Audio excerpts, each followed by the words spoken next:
This picture was taken about the time Dr. Penner was practicing his, with his photography studio. I don't know that he took the picture, but I would assume that he probably did, since it was in the 1880s, at the time he was actually practicing. So you'll notice even the horses are not blurry in that. So it was a big improvement over what it was years ago. Have y'all seen this book? Mm-hmm. I love this book. This is a catalog from the Dyersburg Public Schools talking about what they did for the school year. And I envision it much like today's annuals, where the kids go around and get ads from local businesses to help pay for it, okay? Because in the, and we could do a whole program on this one book, I promise you, maybe we will one day. In this catalog, H.Y. Darnell, now this is in, if you notice the front, 1898-99 school year. H.Y. Darnell is advertising fine photographs, new scenery and pictures in Penner's old stand, okay? So he's coming here at 1900. His family was in the lumber business in Shelby County, very well to do. Again, this wasn't a poor man's hobby. You had to have some collateral, some money to get into this. Another artifact that we have is the December 1900 Sanborn map. Now, where am I going with all that? This is the west side of the square in 1900. If you notice right here, photography and offices, second floor. So more than likely, that's where Penner's photography stand was and where Darnell set up shop afterwards, okay? I think it's interesting to know that much about him, and we went to like 4 different sources to put all that together. That's what fascinates me about history. And with pictures, photographs, who would have thought we'd be looking at this 100 years later to put stuff like this together? The hearth actually was in operation from 1905 to 1914. So more than likely, I don't have any proof of this, more than likely Darnell took this picture. It was about the right time, and it was on the wharf on the Forked Deer River. So again, they're documenting history for us. Another picture that can be dated pretty well, got the school that was here on this hill. Look at the Barry Brewer, what will be the Barry Brewer Hospital. Look at the front of it, it's still a house at that time. So that's pre-1917. You come later, all of a sudden we've gone from Darnell to Rice, and this is after 1917 because of the way the front is built. Rice took most of those photos in that period. Yes. So after Darnell, we have Rice. This, it looks like it's probably from the window that we pointed out was the photography studio earlier, okay? Some of these cars are older, but that right there is about a 1930. So it's 1930-ish photograph here. And more documentation. We have things like this all over town, and without pictures, you wouldn't have a clue as what it looked like and what was there at the time. I love this picture. It's one of my favorite pictures. I don't know if you see it well enough. This little girl is helping a baby crawl up on the curb. And you can see the drain, how it was stuck up in the road. Wasn't that site in front of Yes. I think so, yes. Yeah. Well, that's where the archives, This was Dyersburg Hardware in Watson's. the white building is where. Yes. First Citizens is not there yet. There was a park there, and you see what kind of condition the road was in. This is West Court looking east, Rice Studios. Really on the left over there, set in the distance of Sonic Lodge. Yes. Right, right here. Anybody tell me who that is? Solomon Robertson. Remember Solomon Robertson? Insurance man. In the 50s. So we got all sorts of documentation. Somebody knows some of those guys. Yeah. What's his name? Lloyd Noble. Yeah. Saxophone. Is that, well, I don't blank. Anyway, Jeff McGuire, isn't it? Jeff McGuire, thank you. And again, just pictures from back in the day. And the camera we have sitting right over there was donated to us from Flowers. Rice Studios. OBA Rice, came here around 1900, 1910 in that general area. Moved here from Texas and from Indian territories. But there's no telling how many of these pictures were made with that camera. Things changed. 1886, George Eastman came up with a portable camera. And there's no viewfinder, there's no focus. You just kind of aim it, you push a button on the side, you crank to the next section in the roll of film, you take another one. 100 pictures, $25 for the camera. If you took it to Rochester, it's $2. If you mail it in, they would remove the film, process the film, send you the camera back, reload it with it, ready to take another 100 pictures for $10. Which is a lot of money back then. And there's what it looked like. You can see the little button on the side to actually trigger the shutter. But you would send the whole thing back in. They would remove it, reload it, start over. Which brings us to another photographer. And everybody recognize who that is? Mr. Clayton, you want to tell us something about that? He's the best looking photographer of them all. Now that's my 5th grade picture and my senior picture that Mr. Flowers took, Mr. Dick Flowers. You know, he was an Olympic champion. I'm gonna give you a little history of my venture into photography. Got interested in it at Dyersburg High School in the 10th grade. Bought a camera at the Rexall drugstore owned by the Jacoby family for $5 and had it on sale. So I started developing film in my bathtub at home and had to do it at night with it to cover up the window. So what amazed me, you can make a contact print by putting the negative and the print together, and you don't have to have a darkroom for it, just lay it out in the sunlight for a couple of minutes, come back in, put it in a little tray developer. Well, there was nothing there. Now I said, no wonder they sold it for $5. Well, I tried it again, it didn't work. So the 3rd time, I put the paper in, reversed it, and slid it in, and that picture appeared magically. You know, like the old Polaroids. Got hooked. It's like a crack cocaine addict. So that's how I started. So I got worked up to a 35mm film camera, and I took it to every class that I had. Every now and then, like Miss Julia Schaefer would say, Clayton, put your camera up, we're going to start class. So then, when I got out of high school, I went to work for First Citizen as a bank teller. $60 a week, Edward. Mr. Eldon Hart trained me, and I was doing photography on the side. Katie Winchester started the same time that I did. She wound up being CEO, president, and top of the ladder. And I was still down at the bottom taking pictures.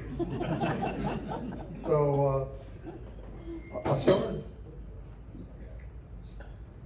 We still on? We're still on. We're good. Go ahead. Here we go. Yeah. So I thought it was going to take a while to be president of the bank and outside photography. Went in and Mr.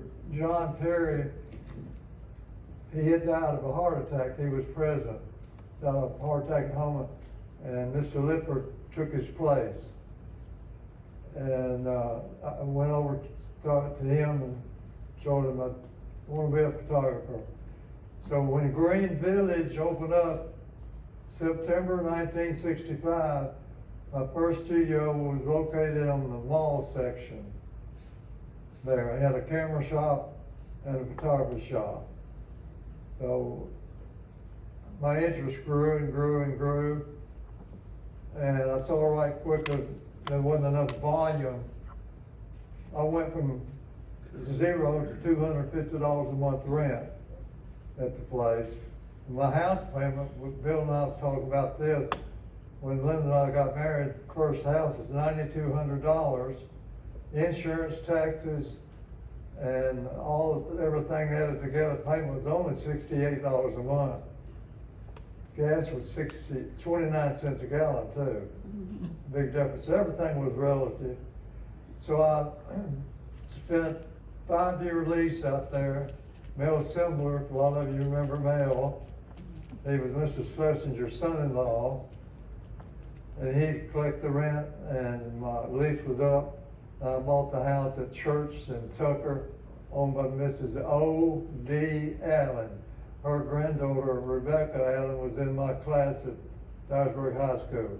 So we bought Linda thought it was crazy because we walked back in the kitchen, the roof was falling in. She was in a nursing facility at the time. So she just shook her head and said, you know, you've been drinking something. So that's where we started and got into the school picture business. We had at one time 24 high schools in West Tennessee, Kentucky, Arkansas, and Missouri. That's where the money was. We're gonna get some of those. We got a few of your pictures there. Yeah. You might tell about some of these guys. Excuse me while I turn around. Everybody in that photograph is deceased except me. On the extreme right, sitting down, Donnie Houston. Next is Don Finch is still there. Don Finch was in the CIA, and we also suspected he was. We had our 50th anniversary, and he came up from Florida out at Neil's Barbecue, and he said, well, I can officially say that I have retired. I said, where from? He said, the CIA. I said, I knew it. He had a walking cane like me, and I said, do you have a knife hidden in that thing? So, no telling what he seen. But he told me a one-liner on the side. At that time, this was 1965 plus 50 years. He said if the American people knew how Washington was run, they would rise up in revolt overnight. It hadn't changed much since then, has it? Okay. Wait a minute, go back. Oh, I okay. wanna know who that was. Who's the guy on the second one on the bottom? Second one from left to right. I'm in the middle and the back. Then who's sitting in front of you? Kenny Leonard. I knew it. The I knew Leonard. it. That looks exactly like my grandson. My Oh. grandson is Will Leonard, that's his uncle. I just told Robert, I said, look at that picture, that looks like Will. Medication. No, I'm excited. I'm telling you, my grandson, his grandfather was Larry Leonard, which that would have been Larry's brother. The day in the ice plant. Yes, Genes are strong. but I could tell a look at it, and I said, that looks just like Will. They had the Leonard Coal and Ice Company down where the new jail is. I gotta take a picture of that and say that's my grandson. Who is the young man at the upper left-hand corner? I might add, everybody that's got a cell phone today is a photographer. Top left. That instrument kills a professional business. Put us out of it. When COVID hit, we closed up. A couple of years after that. But I told Bill today, a cell phone is two things, a blessing and a curse at the same time. On the front row left is David Johnson. Behind him is Johnny Jones. He was killed right after graduation on Finley Highway down at the curve, Robert. Dead man's curve. And on the extreme right was Hollis Jeffries. So, 2 of us are still living. Hey Clayton, I think that picture was taken in this room. It was, remember, Yeah, it was taken for Mr. Flowers was doing the yearbook. yes, So it was actually a good deal. yeah. That's a basketball team where Howard Guthrie was coach. Some of those guys I'm sure are deceased. That's a really bad group. I'm on the right, Edmund Sorrell to my right, Billy Brewer, he's deceased, and Horace Stanfield is on the extreme left. And you can tell the year by the license plate, 1967. I believe you said you set the camera and then went around and got in a picture. Nobody wanted to take the picture because if they screwed it up, they knew that retribution would come their way. We would call our Italian friends in New Jersey and have them come down and pay them a visit. You know, the license plate there, go back, Bill. The license plate is 18, and back in those days, they categorized the counties Yeah, that was based upon the population. Yeah, so we were the 18th largest county at the time. Clayton County was 76. sorry that McCain went off. Don't laugh, you might be walking one of these days. Very true. Is that a 56 Chevrolet? Ford. It's a Ford. Okay. Yeah, 54 Ford. Car people. There's a fire department in 1964.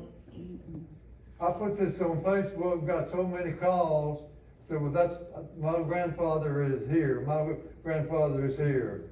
And you know, it made a lot of people happy that said, I've never seen this picture before. So photography does that. We are in the business of preserving history, family values. Think about it for a minute. When you pick up your cell phone and take a picture, you join that group. Came out of First Baptist Church when I was a senior in high school on Easter Sunday and saw Dement Furniture Company was on fire. Ran home, got my camera, and that's the picture on Easter Sunday. There I am with my 2 sons, Todd and Chris. Todd lives in Norfolk, Virginia. Chris lives outside of Atlanta. That's some of our senior pictures come a little bit different, haven't they? That's Allie from Old Mine Central High School. A lot of you remember Taylor Shawman from Dyer County. She has come home from school on Christmas and was texting and skidded off the road and killed her in the wreck. Texting and driving. We did commercial work. That's Murray Flats electric airplane. Years before Photoshop. And we waited till that board came up from the south. And we were just doing circles, waiting for the boards to get in the right position. So today you can do Photoshop, we could add extra bars. Don't believe what you see. For a brief exit, I got out of photography for about 15 years. I got burned out with 24 high school and 2 photographers. So we had a framed art company where we, like you go down to General Appliance and buy a print to go over your sofa. We manufactured those out in the industrial park. And I met, most of you remember the TV show Dallas? We did a lot of work for that show. This is my aerial view from their helicopter. Days before Photoshop, we sent it to a company in California You know what airbrushing is? It's this ultra small paintbrush, you can paint over stuff. Had the cattle taken out of the picture in the pasture and did a lot of work. I still got the original one that the company worked on. So there were cattle out there and they airbrushed. Airbrushed it out. Here. So, interesting about Mr. J.R. Ewing was the vicious character in Dallas. Mr. J.R. Duncan owned South Fork. He was the owner. He had 4 sons. They had, you know, like these concession stands that's on wheels, Meals on Wheels, these trucks around. They had big carts, and they'd sell all kind of merchandise with South Fork and Dallas and all that stuff on. So I asked, now this is 1984. 83, 84. And I asked one of the sons, I said, y'all do this? And he said, we do it 12 months out of the year.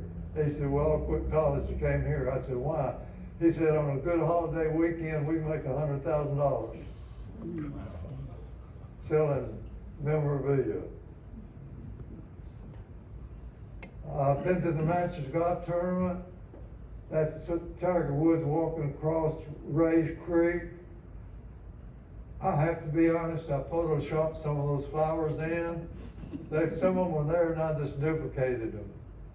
Because they had had a lot of rain the year before and the flowers, they just, remember some television is gonna look good. Well, I made it look better. The tiger was really there. Edward was falling for it, wouldn't it? Yeah. You remember where Volkswagen in the Green Village? Yes. You remember the owner's name? First name was Don. Don Coleman. Coleman. Yeah. Yeah. Thank you. That's been on the back of my mind for a long time. We graduated with his son. Yeah. So we did commercial work too. That's what we call commercial work. That's Eddie Burks and Dr. Pepper's grandkids.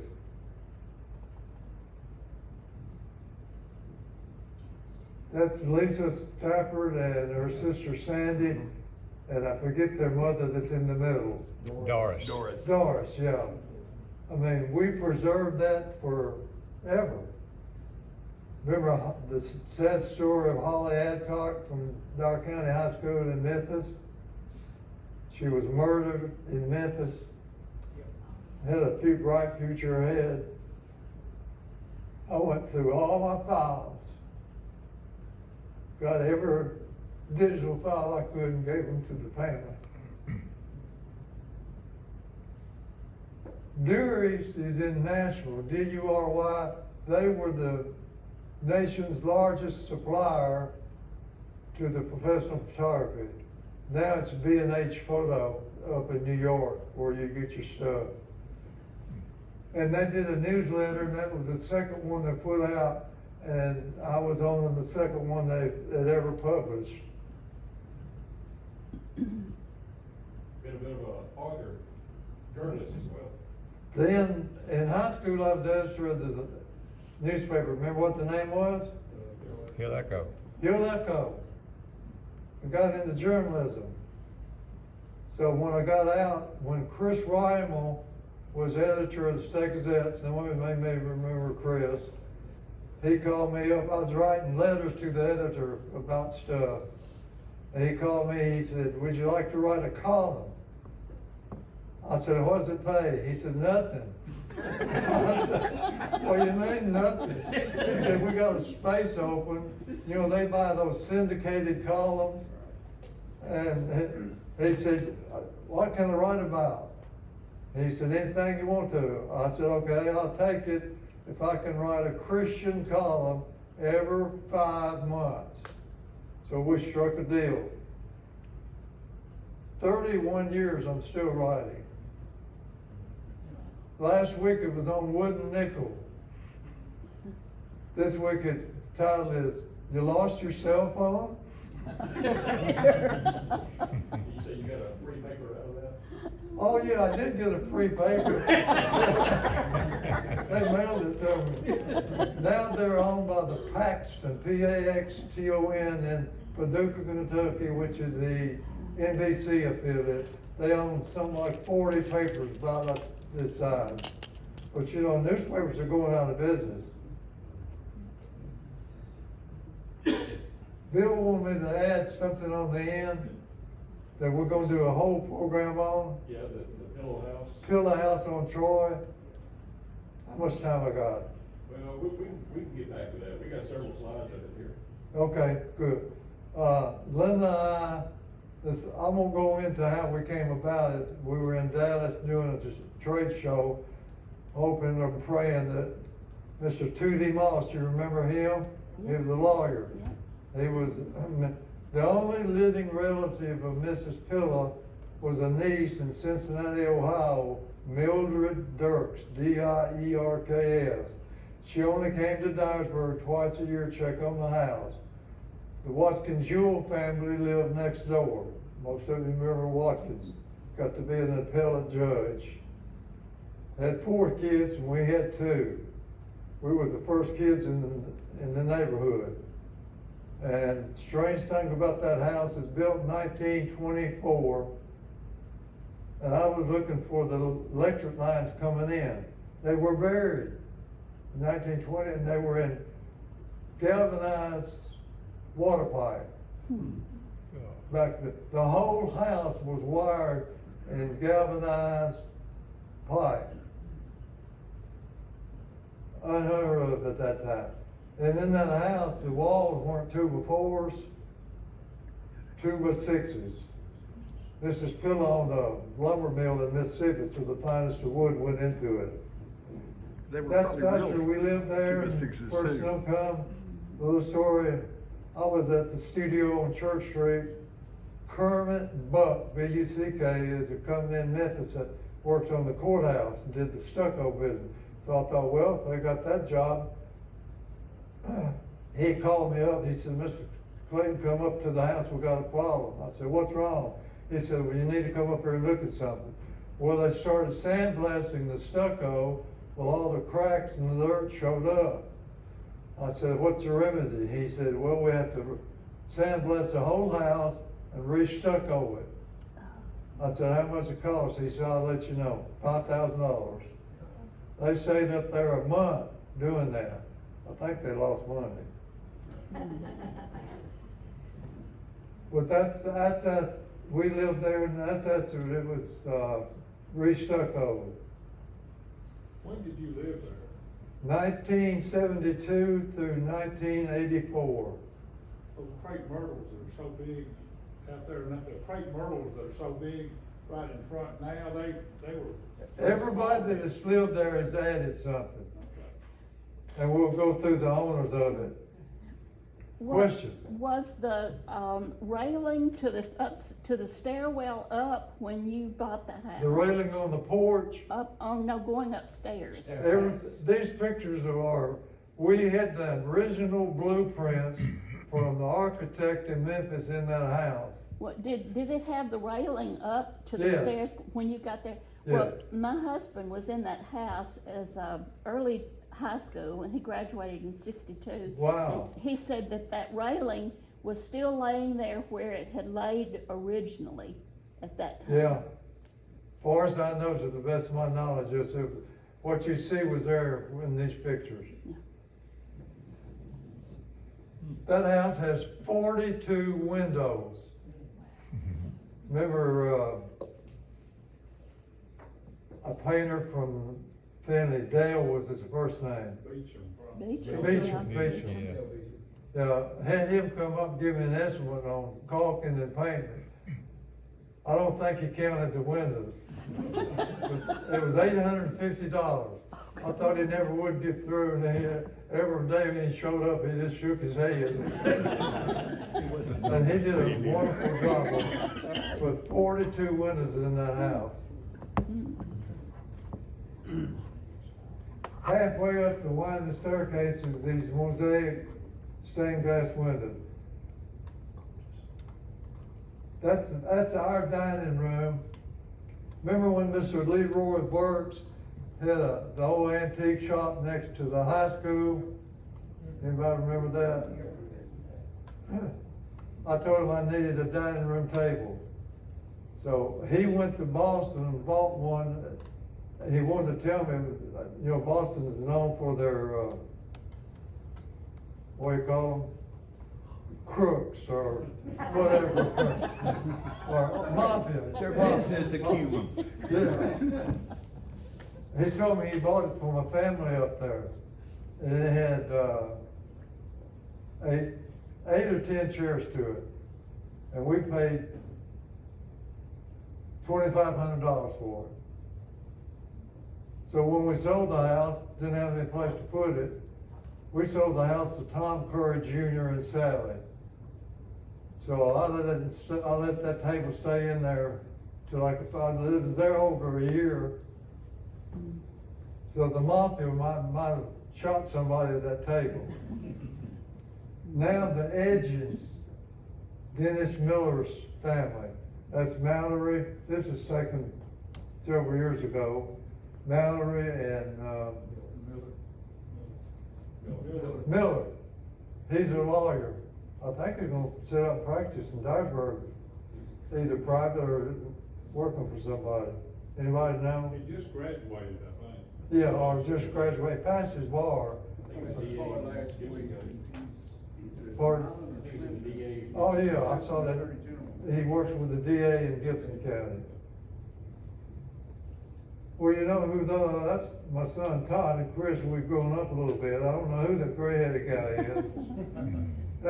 Go back to that one, Bill.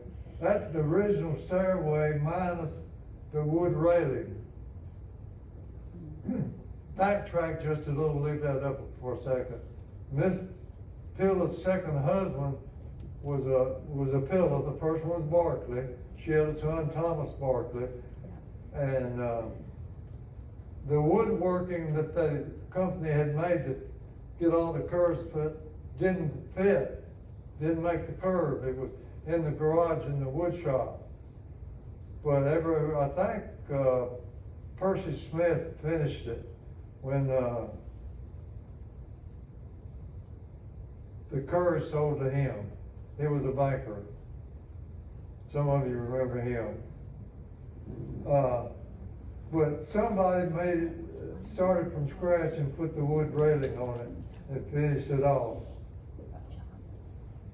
There's my two sons. Throw in a plug for Damascus. I worked with Damascus for almost 20 years, trying to find a place for a rehab center. Paul Forster was the head of it. We looked at all kind of property, even the old county farm. You remember the old county farm? And we decided not to. And the Rogers Plumbing Company donated across from the old bowling alley on East Court, donated some land back in the subdivision. Had 12 acres, up 10 or 12 acres. We even did a shovel, you know, you got the gold shovel, we was gonna build it. And the neighbors all around there said, not in our neighborhood, you're gonna do this.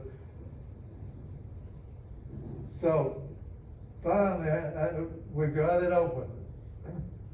We got a $640,000 grant from the state of Tennessee. We got $1.5 million in kind and cash donations in the project. We can only have 16 guys in the program. We graduated the first 3. Got a waiting list, even from outside Dyer County. We could have got $1 million grant from the Department of Justice, but you couldn't mention 2 words, Jesus Christ. So we turned it down. Excuse me?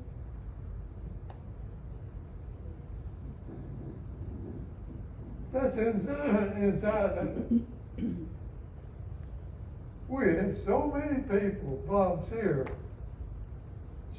any kind of donations, Marvin Windows, as All Tech Electrical did all the electricity. The air conditioning company out here donated all the roof mounted air conditioners. What does that tell you?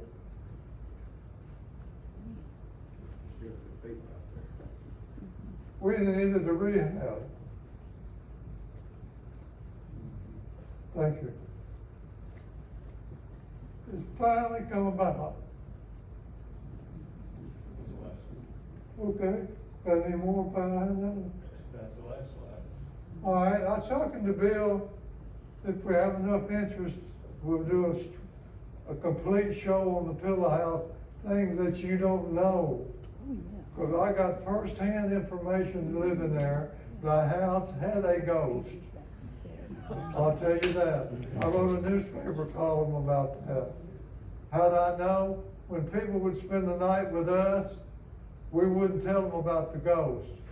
So at breakfast, some of them would own up to it. That's the strangest thing happened last night. I said, what are you talking about? He said, I saw a ghost, describe it. Everybody would describe the same thing. I truly believe it was Mrs. Pillow. You know, she worked on showing in vaudeville. Her trunk, 6 feet tall, was in the 3rd floor attic with all her costumes. And Mrs. Dirks wanted to know if we wanted to buy it. I said, you know, I'm too old to do vaudeville at that time. I'm just starting out in photography. But I've got, if I can find it, a handwritten book that she would write down her parties after her husband died. A lot of the windows would crank out. She had parties and all the people that visited were men. Now, construe what you want to. But, She like guys. yeah. Maybe they kin to my New Jersey's friends and, but things like the ghost, her African-American maid that lived in the 3-room apartment out back. He had a Packard limousine where the driver or her husband would dress up. And that's where the driver sat out in the open. And he'd open the door for, and I've got that picture somewhere, I'm looking for it. That's a prize winner. They had a 2-bedroom apartment out back. And everybody that's been there has worked on it. And I can just tell you story after story of that has interested me all these years. And we could make a whole program of it. We've got some more pictures if you'd like to see it. And I'm not making it up, it's firsthand information. We've got that with the Pillow House, and plus Chris is bringing a lot of negatives up. Oh, yeah. The Historical Society. Thank you, Bill. You were with NBC too for a while. Pardon? You were with NBC too for a while. Well, I worked with anybody that paid for money. NBC, when we go out on a job, some of you remember Doug Byer? Oh, yeah. He had a satellite truck. $500,000. Excuse me, $500,000. New truck. And we would go do tornadoes, hurricanes. We went all over the South, did Katrina in New Orleans, places like that. We did Naomi Judd in Brentwood. You know, she was a registered nurse, had hepatitis. We was doing the Larry King show. And so when we worked for NBC, if you had your own equipment, your mics, your lights, your camera, all, they paid $850 for an 8-hour shift. When they had the tornado at New Bern 20-something years ago, we were there for them. Doug Barry had his truck there. We made a lot of money that weekend staying there. So besides still photography, we've done a lot of video work. And we met had Secret Service clearance when Clinton toured down in Alabama. You had to go through everything. They'd send guys down, talking to people and getting your background. So it was interesting to ride in a motorcade with about 20 cars with President Clinton. So I got stories like that, and photography provided all of that. Isn't that amazing? I got all those tapes, those videotapes. And when they went from SD to digital, my camera was gonna cost me $25,000. I got out of business. So I've done a little bit of everything in photography. Anybody have any questions? I have one. I don't know if I should ask or not, but I'm gonna try. Okay, What is your plan for your collection? What are you gonna do with it after you pass?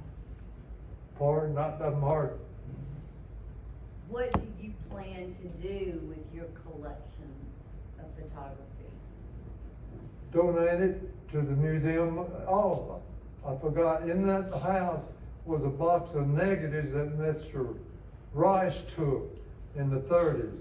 The negatives were 5x7 and 8x10. Got a whole box. That's where a lot of our pictures of Bill's business on the wall came from. My son Chris has those in Atlanta, and he called me the other night and said, "Dad, I changed my mind. I'm gonna donate them to, if they ever do an exhibit." And so those are the original negatives. And one of them was taken of the city drugstore when it was on the north side of the square. And they had a window display. There's 8x10 negative. You could read the lettering on the medicine bottles in the window. It was that sharp. Well, it was a big negative, it had to be sharp. He's coming up here the 24th. I sold my house when I moved in with Bill here. And he's bringing that box of negatives, and he feels like he wants to donate it. So I got to go through a lot of stuff. Sounds like. I lived in a house outside Newman for 30 years. Anybody here ever moved after 30 years? It's not fun. You had a lot of stuff, didn't you? You hadn't looked at it in 30 years. What'd you do with it? Well, I might need that one day.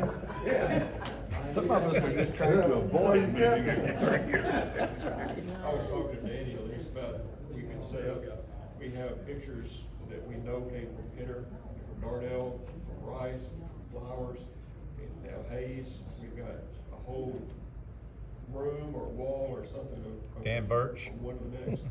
Dan Birch. Yeah. Well, that would be awesome. So where are you thinking about housing this collection? Here. I'm gonna donate it to this building. I did not know that. The Christians bringing those negatives.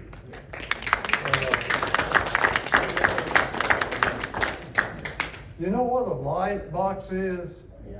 Some of you that's started. Well, I gave one to Mr. Bill so he could look at the negatives. It's back over about 12x16. It's an opaque, slanted glass, opaque, and you lay your negative on it, get a scope and look at it. So I got a magnifier. or a magnifying glass. I got a magnifier out there in my truck. If I work long enough with him, I'll turn him into a photographer. I'll give Bill something to do since he didn't have I got a Remember, magnifier out there in the truck. Go to work for one of the networks. I worked for, in video, all the major networks. I met Dan Rather. He's a jerk. He's a Canadian, They all are, it goes with the business. When they treat you as a hired hand, we had to remind them, you on the air because of us. Yeah. So we did a Clinton thing on the grounds of South Carolina Capitol. We were just the truck, we weren't the photographer. And my son wanted an autograph of David, he was Canadian, on the ABC Nightly News. David, no. Excuse me. Peter Jennings? You'll be old and gray-headed one day. Peter Anyway, Jennings is who it was. I forget his name. He was coming back to one of the buildings, and we stopped him, and I said, David, my son in Dyersburg, excuse me, my son wants your autograph. He had, I brought a book with him, and he was describing. He said, where are you guys from? What do we do most of the time? Nobody ever heard us. We say I live close to Memphis. No, that's pinpoint. I said, it was probably a little town you never heard of. He says, my wife is from Trenton.